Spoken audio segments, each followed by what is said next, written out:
right there.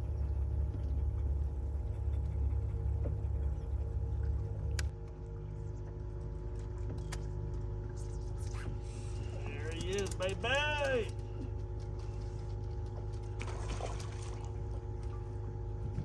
That one was floating nice and high right over the rocks. Easy to see, even in these clouds. Perfect eating size reds. Boy, I love this. Gotta love it. Gotta love it. Come on up here.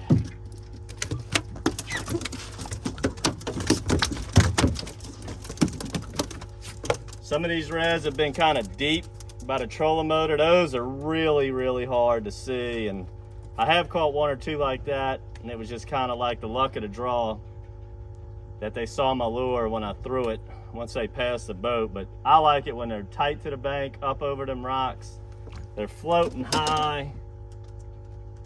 Well, this one's got a shrimp whisker hanging out his gill. See if you can see that right here. Shrimp whisker. So they eating healthy right here. And they're all that same exact size. This is the perfect size for the grill. Been talking about it all year. We've seen this school of fish come in last winter, 16 inches. Over the spring, they were more like 18s, and now they're like 20s.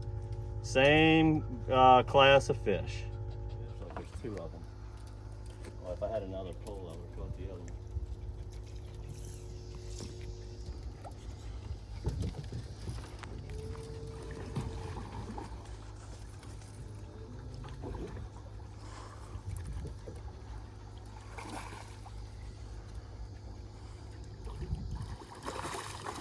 Is that purdy, baby? Is that purdy? Get on up here. Yeah, buddy. Yeah, buddy. All right. So, we've been talking about what to do on a west wind, fishing hard shorelines in Lake Bourne. Now I got an east wind, fishing hard shorelines in Lake Pontchartrain. Now this shoreline has rocks on it, but as long as you can see the bottom, I don't care if it's marsh, rocks, whatever. Redfish love cruising shorelines, and we're just sight fishing, going down the bank. This water's gin clear. Using that 1/4 ounce again. The Golden Eye, that's the Black Platinum, and at the moment we're using the Bubblegum Pink Champagne. Nice red.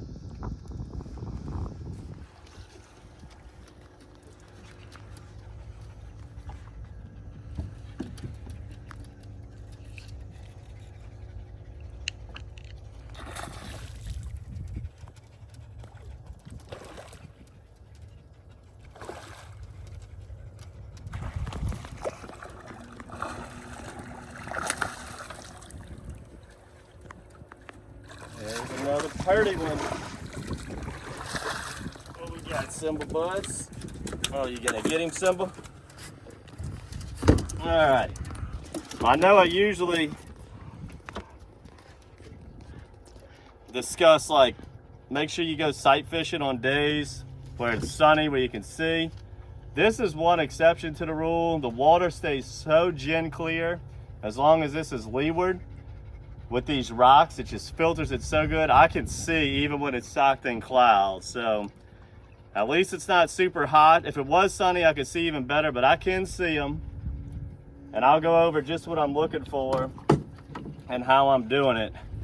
Throwing that matrix shad on a light jig head. Gotta love it.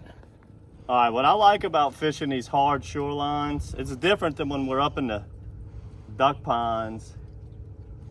The duck ponds, I gotta watch out for one being shallow, one being deep, going to another one, getting stuck shallow. This, you just simply get up high. Sun's in front of you, you wanna go this way. If it's behind you, this way. And you wanna fish stuff like this on an east wind. This is protected from an east wind. And these hard shorelines that we've been going over, it's pretty much gonna be the same depth all the way, and I can just put that trolling motor not quite on high. If I hadn't seen one in a while, I'll put it on high, but then when I start seeing a couple, I'll slow it down a little, but I'm definitely not crawling down here. This is a very long shoreline. This runs from the end of the trestle all the way to the UNO airport, and it's good the whole way. So you want to really cover some ground. I never really see them schooled up in one area or the other. They're just cruising these rocks, and you're just cruising along, and when you see one, you just want to throw right in front of which way he's swimming and then kill it. Bam. Actually went one right there. Actually went one coming from behind the boat.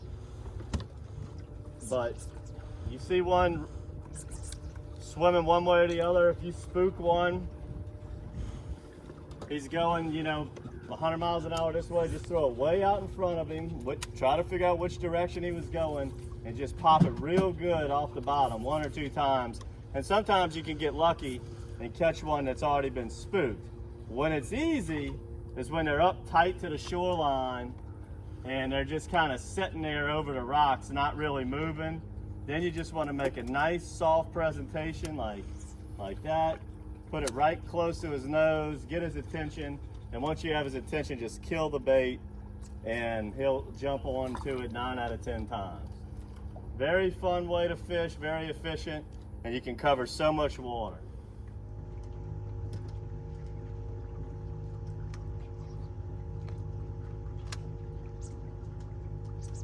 Oh boy. Here we go, baby. That one was right under the boat. I just basically had to drop it. I didn't think he'd eat.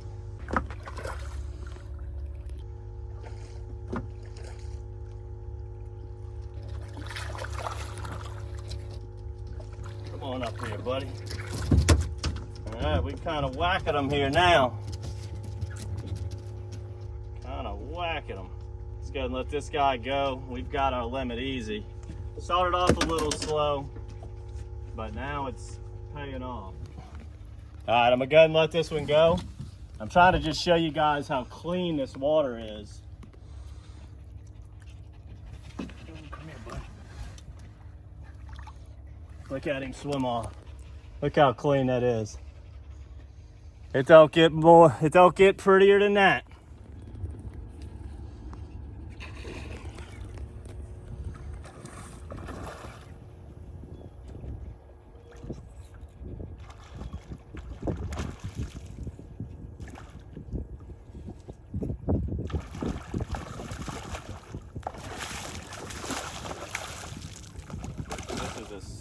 Super fun shoreline to fish.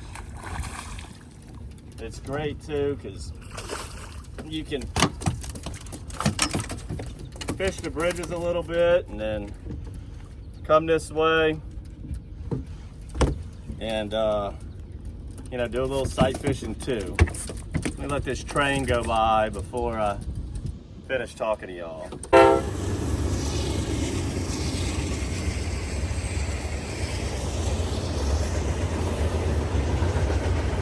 Alright, got another beautiful redfish as that freight train went by. Go ahead and close it out here. Got some thunderstorms trying to pop up here. Getting pretty cloudy and ugly to our south over New Orleans, but using that real light jig head again, open face jig heads. There's no grass on these shorelines, so you go open face jig head when there's no grass. That's the pink Cosmo 3X. We were using the pink Champagne Matrix.